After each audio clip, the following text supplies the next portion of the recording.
اور وہ یعنی یہود قتل عیسیٰ کے بارے میں ایک چال چلے، اور اللہ نے بھی عیسیٰ کو بچانے کے لیے تدبیر کی، اور اللہ بہترین تدبیر کرنے والا ہے۔ اگر تمہیں آسودگی حاصل ہو تو ان کو بری لگتی ہے، اور اگر تمہیں رنج پہنچے تو خوش ہوتی ہے، اور اگر تم تکلیفوں کی برداشت اور نافرمانی سے کنارہ کشی کرتے رہو گے تو ان کا فریب تمہیں کچھ بھی نقصان نہ پہنچا سکے گا۔ یہ جو کچھ کرتے ہیں اللہ اس کا احاطہ کیے ہوئے ہے۔ اور اسی طرح ہم نے ہر بستی میں بڑے بڑے مجرموں کو موقع دیا کہ اس میں مکاریاں کرتے رہیں، اور جو مکاریاں یہ کرتے ہیں ان کا نقصان انہی کو ہے، اور اس سے بے خبر ہیں۔ ہوا بھی یوں ہی، اور کچھ شک نہیں کہ اللہ کافروں کی تدبیر کو کمزور کر دینے والا ہے۔ اور اس وقت کو یاد کرو جب کافر لوگ تمہارے بارے میں چال چل رہے تھے کہ تم کو قید کر دیں یا جان سے مار دیں یا وطن سے نکال دیں، تو ادھر تو وہ چال چل رہے تھے اور ادھر اللہ تدبیر کر رہا تھا، اور اللہ بہترین تدبیر کرنے والا ہے۔ کیا ان کو معلوم نہیں کہ اللہ ان کے بھیدوں اور مشوروں تک سے واقف ہے، اور یہ کہ اللہ غیب کی باتیں جاننے والا ہے؟ اور جب ہم لوگوں کو تکلیف پہنچنے کے بعد اپنی رحمت سے آسائش کا مزہ چکھاتے ہیں تو وہ ہماری آیتوں میں ہیلے کرنے لگتے ہیں۔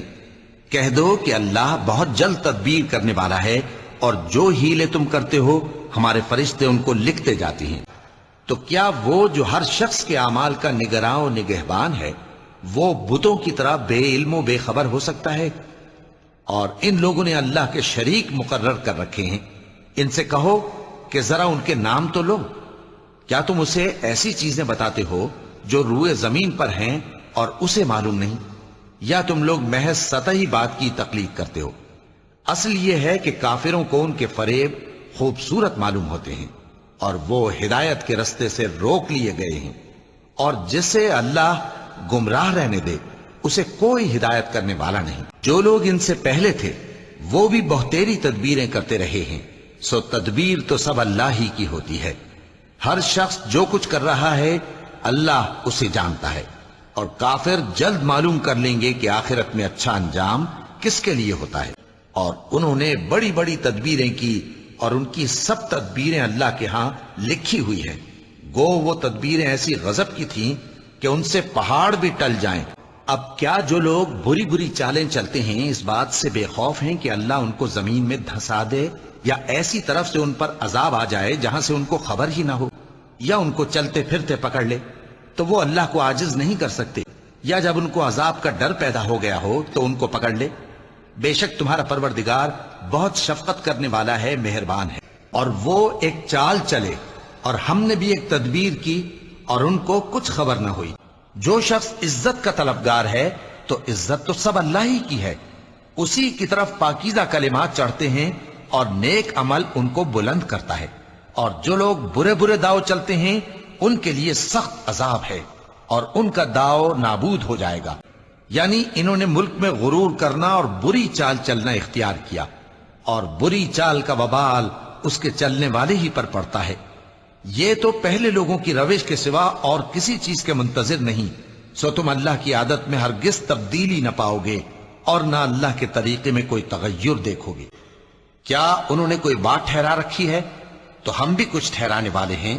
کیا یہ لوگ یہ خیال کرتے ہیں کہ ہم ان کی پوشیدہ باتوں اور سرگوشیوں کو سنتے نہیں؟ کیوں نہیں، سب سنتے ہیں، اور ہمارے فرشتے ان کے پاس ان کی سب باتیں لکھ لیتے ہیں۔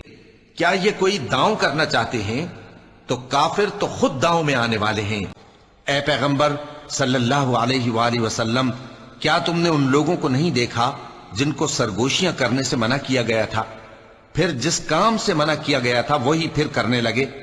اور یہ تو گناہ اور ظلم اور پیغمبر صلی اللہ علیہ وآلہ وسلم کی نافرمانی کی سرگوشیاں کرتے ہیں، اور جب تمہارے پاس آتے ہیں تو اللہ تعالیٰ کے بتائے ہوئے الفاظ کے بجائے دوسرے الفاظ میں تمہیں دعا دیتے ہیں، اور اپنے دل میں کہتے ہیں کہ اگر یہ واقعی پیغمبر ہیں تو جو کچھ ہم کہتے ہیں اللہ ہمیں اس کی سزا کیوں نہیں دیتا؟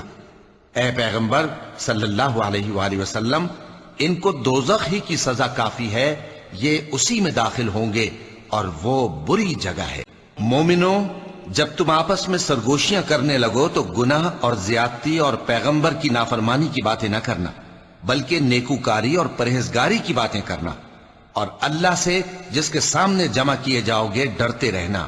منافقوں کی سرگوشیاں تو شیطان کے اکسانے سے ہیں، جو اس لیے کی جاتی ہیں کہ مومن ان سے رنجیدہ ہوں، مگر اللہ کے حکم کے سوا ان سے انہیں کچھ نقصان نہیں پہنچ سکتا۔ تو مومنوں کو چاہیے کہ اللہ ہی پر بھروسہ رکھیں۔